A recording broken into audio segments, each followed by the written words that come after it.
দুবাইয়ের মতো একটা স্মার্ট শহর পানিতে তলিয়ে আছে, এয়ারপোর্টে বিমানগুলো নৌকার মতো ভাসতেছে। দুবাইয়ের শাসক স্বপ্নও কল্পনা করে নাই এরকম আযাব আসতে পারে। পৃথিবীর ইউরোপ থেকে 22 গুণ অ্যাডভান্স দুবাই। ইউরোপের যে কোনো দেশ থেকে কত গুণ অ্যাডভান্স? 22 গুণ ডেভেলপ করে আছে দুবাই। যারা ঘুরছেন দুবাই দেখছেন, পৃথিবীর সবচেয়ে বিলাসী হোটেলগুলো সেখানে। বুর্জ আল আরব, ওখানে সুইট ভাড়া এক রাতের বাংলাদেশি 30 লাখ টাকা। কত? 7 স্টার হোটেল, ওখানে যে সুইট, 2টা কামরা পাবেন, কিচেন পাবেন, বাস এক রাতের ভাড়া কত? 30 লাখ টাকা। আপনার পুরা বছরের কামাই যাবে এক রাতে। এই বুর্জ আল খলিফা অচল, বিমানবন্দর বন্ধ। আল্লাহর কাছে কতক্ষণ লাগছে? একটু বৃষ্টি বাড়ায় দিয়েছেন, এই তো, আর তো কিচ্ছু না। শান্তি কেড়ে নিতে আল্লাহর কাছে টাইম লাগে? বিশেষজ্ঞরা দেখেছে কারণটা কি, বলছে জলবায়ুর পরিবর্তন। তো জলবায়ুর পরিবর্তনে আচানক কেমন পরিবর্তন হবে কেন? দুবাইতে ওরা একটা জঘন্য কাজ করে, এটা হচ্ছে ক্লাউড সিডিং। এটা কি? ক্লাউড সিডিং হচ্ছে বৃষ্টি হওয়ার আগে কৃত্রিমভাবে বৃষ্টি ঘটানো। আল্লাহ কুদরতে হাত দিলে আল্লাহ কি খুশি হবেন? কথা বলেন। বৈজ্ঞানিক এই পদ্ধতিতে বৃষ্টিপাত ঘটানোকে বলা হয় ক্লাউড সিডিং। কি বলে? Cloud seeding. অর্থাৎ মেঘমালাকে দ্রুত কাছাকাছি এনে বৃষ্টিকে ঘনীভূত করে বৃষ্টিপাত ঘটানো সময়ের আগে। এটা হচ্ছে বৈজ্ঞানিক একটা পদ্ধতি, ক্লাউড সিডিং। এটা পশ্চিমারা আবিষ্কার করলো, তারা গ্রহণ করে নাই, নির্বোধ শাসককে চাপাই দিছে। আর এই ক্লাউড সিডিং করে অবস্থা কি হয়েছে? সারা বছরে যে বৃষ্টিপাত হবে, আল্লাহ বলেন ঠিক আছে, বেশি মাতব্বরি করো, এক রাতের বৃষ্টি দিয়া দুনিয়ার সবচেয়ে স্মার্ট শহরগুলোর একটা দুবাইকে আল্লাহ তাআলা অচল করে দিয়েছে।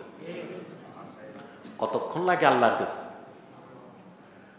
প্যান্ডামিক, করোনা মহামারীতে সারা দুনিয়াকে আল্লাহ অচল করে দিয়েছে। বিজ্ঞান ও প্রযুক্তি বলা হয় চূড়ান্ত রূপ নিয়েছে। আমরা দেখেছি আল্লাহর সৃষ্টি একটি নগণ্য সৃষ্টি করোনা ভাইরাসের কাছে বিজ্ঞান প্রযুক্তি মুখ থুবড়ে পড়ে গেছে। অপরদিকে কোন জনপদের মানুষ যদি ঈমান আনে আর জিহাদের পথকে বেছে নেয়, ইজ্জত সম্মান আর বিজয় তাদের গলার মালা হয়ে যায়। ওইটার জ্যান্ত প্রমাণ আফগানিস্তান। যে দেশের মানুষ 3 বেলায় একটা রুটি পাইত, ওদের আফগানি মুদ্রা এখন ডলারকে টপকে উপরে চলে গেছে। আমরা কোথায়, তারা কোথায়? শুধুমাত্র প্রচলিত মানব রচিত মতাদর্শকে লাথি মেরে আল্লাহর কোরআনের আইনকে তারা গ্রহণ করেছে। হেরোইন চাষ বন্ধ, পপি চাষ বন্ধ, আফিম চাষ বন্ধ। ওই ক্ষেতগুলোতে এখন হচ্ছে স্যাফরন, জাফরান। উন্নত মানের 1 কেজি জাফরানের দাম 3.5 লক্ষ টাকা। কত? আপনি যান বাইতুল মোকাররম, 500 টাকার জাফরান কিনবেন, 3-4টা সুতা দিবে, 3-4টা। ওটাও জাফরান কেনা সম্ভব আছে, শ্যামাই রঙায় রাখছে কিনা আল্লাহ ভালো জানে। মানুষের তো কিছু নিরাপদ না, ওষুধ খাই, এটা আটা ময়দা। তো এত দামি জাফরানে যে ভেজাল করবে না তার কোনো গ্যারান্টি আছে নাকি? পানির কোলা, ডালিমের জুস সারা দুনিয়ায় তারা রপ্তানি করছে। 2.5 মাইল লম্বা খাল নিজেরা খনন করে ফেলতেছে, যা সুইস খাল থেকে অনেক বড় হবে। সত্যিকার অর্থে মানুষ যখন দিনের পথে ফিরে আসে আর জিহাদকে আঁকড়ে ধরে, আল্লাহর পক্ষ থেকে ইজ্জত আসে, সম্মান আসে, মর্যাদা আসে, সব আসে। আর দিনের বাইরে যখন মুসলমান যাবে, জিল্লাত, অপমাননা, লাঞ্ছনা ছাড়া কপালে কিছুই। সেজন্য আল্লাহর হাবিব ইরশাদ করেছেন, ওয়াজুইলা যিল্লাতু ওয়াস-সাগার আলা মান খালাফা আমরি ওয়া মান তাশাব্বাহা বিকওমিন ফাহুয়া মিনহুম। আমার সুন্নাত, আমার সুমহান আদর্শের বিরোধিতা যারা করবে, অপমান অপদস্থতা তাদের গর্দানে সুপর্দ করা হবে। আর যে যে জাতির সাদৃশ্য অবলম্বন করবে সে সে জাতির বলে গণ্য হবে। তো যারা পহেলা বৈশাখের নামে মঙ্গল শোভাযাত্রা পালন করছে, আবার মুসলমানও থাকতে চায়, এই সুযোগ নাই। হাসর হবে তাদের পুরোহিত, ব্রাহ্মণ আর হিন্দুদের সাথে। যে যে জাতির সাদৃশ্য অবলম্বন করবে সে সে জাতির বলে গণ্য, ঠিক না? তাহলে অবশ্যই আমাদেরকে দ্বীনের উপর আঁকড়ে থাকতে হবে। এবার আসুন, দ্বীন পরিপূর্ণ, দ্বীন এই দ্বীনের কাজটা শুরু হয়েছে আদম আলাইহিস সালাম থেকে। কার থেকে? আদম আলাইহিস সালাম আল্লাহ দ্বীন প্রতিষ্ঠার কাজ করেছেন। যুগে যুগে লাখের উপর নবী রাসূল আসছেন, সবাই দ্বীনের কাজ করে গেছেন, দ্বীন প্রতিষ্ঠার কাজ করেছেন, কিন্তু দ্বীন আল্লাহ পরিপূর্ণ করেন নাই। ১৫০০ বছর আগে মুহাম্মদ সাল্লাল্লাহু আলাইহি সাল্লামের মাধ্যমে দ্বীনকে আল্লাহ পরিপূর্ণ করে দিলেন। রাসূল করিম সাল্লাল্লাহু আলাইহি ওয়াসাল্লাম আরাফার ময়দানে উপস্থিত ছিলেন। আসর নামাজের শেষ সময়, মাগরিবের কিছু আগে, আল্লাহর হাবিব দুনিয়ার থেকে বিদায় নেওয়ার মাত্র ৮১ দিন আগে। কতদিন আগে? আল্লাহর হাবিব আরাফার ময়দানে উষ্ট্রির পিঠে বসেছিলেন। আর রাসূলুল্লাহর সামনে তখন উপস্থিত ১,২৪,০০০ সাহাবী। কত? কোন বর্ণনায় এসেছে ১,৪০,০০০ সাহাবী।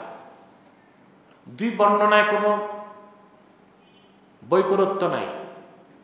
যারা ১,৪০,০০০ সাহাবী গণনা করছেন তারা মহিলা আর শিশুদেরকে বাদ দিয়েছেন, আর যারা ১,৪০,০০০ বলেছেন তারা মহিলা এবং শিশুদেরকে গণনায় আছে। কোনো সমস্যা আছে? রাসূলের সামনে লক্ষাধিক সাহাবী উপস্থিত। জিবরিল চলে আসলেন। আল্লাহ চূড়ান্ত ঘোষণা দিলেন, আল ইয়াওমা আকমালতু লাকুম দীনাকুম ওয়া আতমামতু আলাইকুম নি'মাতি ওয়া রাদিতু লাকুমুল ইসলাম দীনা। মানব জাতি লাখের উপর পয়গম্বর, হাজার হাজার বছর দ্বীনের দাওয়াত দিয়েছে, দ্বীন পরিপূর্ণ করি নাই। কিন্তু আমার হাবিব মুহাম্মদ সাল্লাল্লাহু আলাইহি সাল্লামের ২৩ বছরের মেহনতের কারণে আমি আজ দ্বীনকে পরিপূর্ণ করে দিলাম। ওয়া আতমামতু আলাইকুম নি'মাতি, তোমাদের উপর আমার নিয়ামতকে পরিসমাপ্ত করলাম। একটা ইকমাল আর একটা ইতমাম, সূক্ষ্ম বিষয়। আল্লাহ শুধু বলেন না আমি দ্বীনকে পরিপূর্ণ করলাম, দ্বীনকে পরিপূর্ণ করলাম, নিয়ামতকে পরিসমাপ্ত করলাম। অর্থাৎ অপূর্ণ রেখে দ্বীনকে আল্লাহ ফাইনাল করেন নাই। কথা বলেন, দ্বীনকে পরিসমাপ্তির মাধ্যমে পরিপূর্ণ করেছেন। সেই দ্বীন অনুসরণ করবে যে মুসলমান, এই পৃথিবীর কল্যাণ ও পরকালীন মুক্তির জন্য অন্য কোনো মতবাদ, মতাদর্শ, তন্ত্রমন্ত্রের কাছে ভিক্ষা চাওয়ার কোনো দরকার নাই। ইসলাম পরিপূর্ণ জীবন বিধান। সুযোগ তো নাই তা না, কেউ যদি দ্বীনের বাইরে কিছু চিন্তা করে সে মুসলমানই থাকবে, ঠিক না?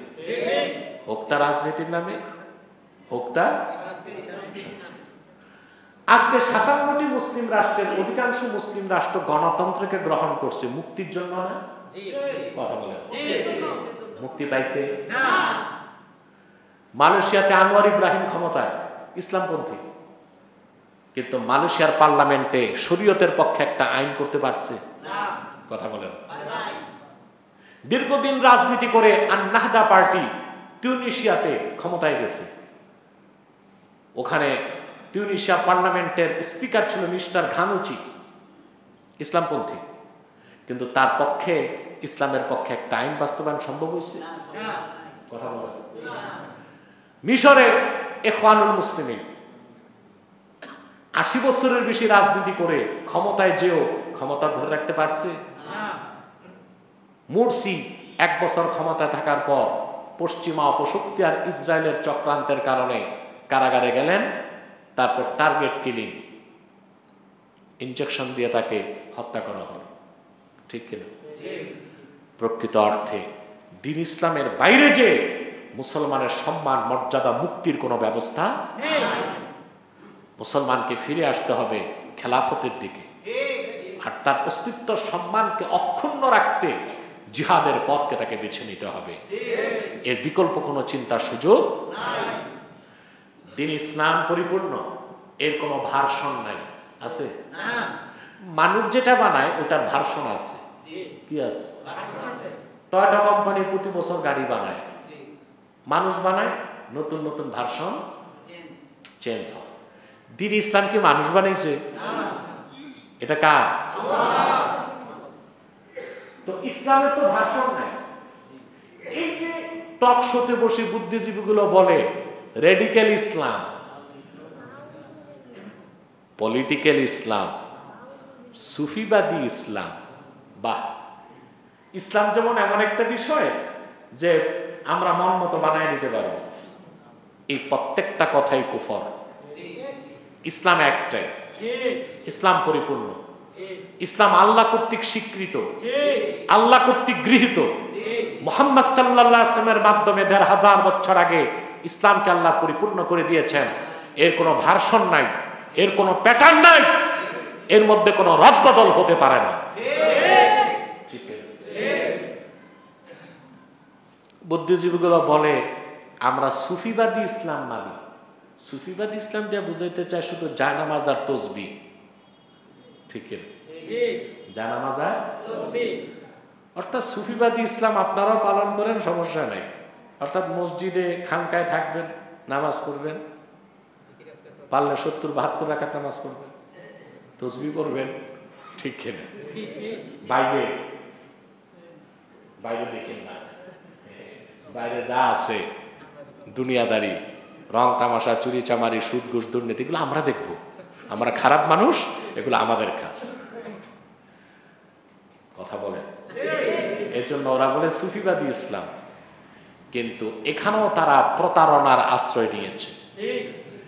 ইসলামের ইতিহাসে এমন একজন সুফি দরবেশ দেখাতে পারবেন যিনি দিন প্রচারে আরব থেকে উপমহাদেশে এসেছেন, কিন্তু তার সাথে তরবারি ছিল না? কথা বলেন। একজন সুফি দেখান। হাজরত শাহজালাল ইয়ামানী রাহমাতুল্লাহ